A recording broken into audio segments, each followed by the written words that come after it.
بسم اللہ الرحمن الرحیم۔ اسلام میں استاد کی اہمیت اور فضیلت کے بارے میں اقوال۔ استاد بادشاہ تو نہیں ہوتا مگر بادشاہ بناتا ہے۔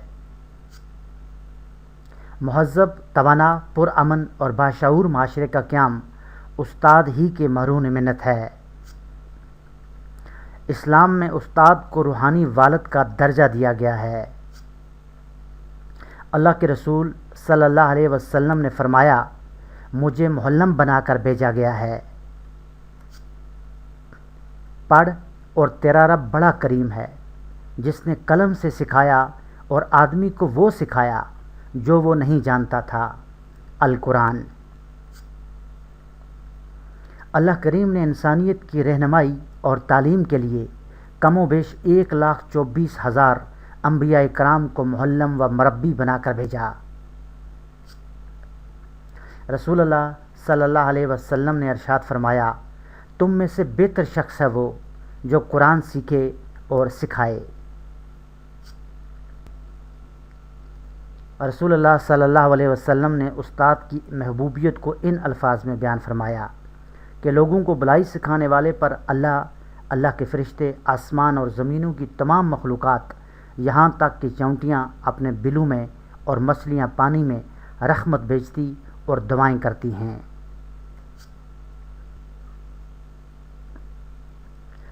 حضرت علی المرتضیٰ رضی اللہ تعالی عنہ کا قول ہے کہ جس نے مجھے ایک حرف بھی پڑھا دیا، میں اس کا غلام ہوں، خواہ وہ مجھے آزاد کر دے یا بیچ دے۔ حضرت مغیرہ رضی اللہ تعالیٰ عنہ کہتے ہیں کہ ہم استاد سے اتنا ڈرتے اور ان کا اتنا ادب کرتے تھے جیسے کہ لوگ بادشاہ سے ڈرا کرتے ہیں۔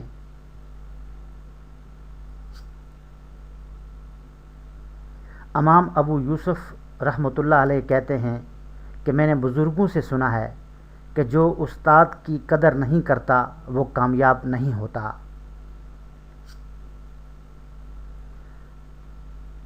امام اعظم ابو حنیفہ رحمۃ اللہ علیہ اپنے استاذ کا اتنا ادب کرتے تھے کہ کبھی استاد کے گھر کی طرف پاؤں کر کے نہیں سوئے۔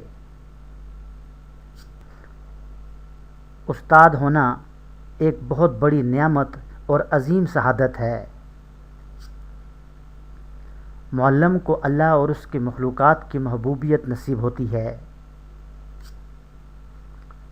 سکندر اعظم نے کہا کہ میرا باپ مجھے آسمان سے زمین پر لایا، جبکہ میرا استاد ارسطو مجھے زمین سے آسمان پر لے گیا۔ میرا باپ باعث حیات فانی ہے اور استاد موجب حیات جاوداں۔